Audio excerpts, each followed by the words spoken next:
नवी दिल्लीत राज्यसभेत ट्रान्सजेंडर व्यक्ती हक्क संरक्षण सुधारणा विधेयक 2026 काल आवाजी मतदानानं मंजूर करण्यात आलं।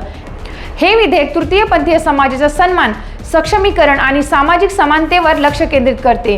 विधेयकाद्वारे ट्रान्सजेंडर व्यक्तींच्या ओळखीची अधिक स्पष्ट व्याख्या करण्यात आली असून स्वकल्पित लैंगिक ओळखीची मर्यादा ठरवण्याचा प्रयत्न यामध्ये काढून टाकण्यात आला आहे। याचबरोबर सामाजिक सांस्कृतिक ओळख ट्रान्समॅस्क्युलिटी व्यक्तींना त्यांच्या हक्कांच्या कक्षेबाहेर वगळण्याचा प्रयत्न टाळण्याची तरतूदही करण्यात आली आहे।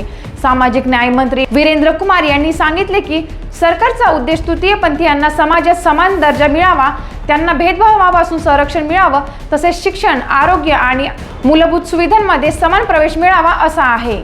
या विधेयकाच्या माध्यमातून तृतीयपंथीय समाजाचे सन्मान आणि सक्षमीकरणावर सुनिश्चितता करण्याची प्रक्रिया अधिक मजबूत होणार आहे। तसेच हे पाऊल समाजातील भेदभाव कमी करण्यासाठी आणि सर्व नागरिकांना समान संधी देण्याच्या दिशेने महत्त्वाचं मानलं जाणार आहे।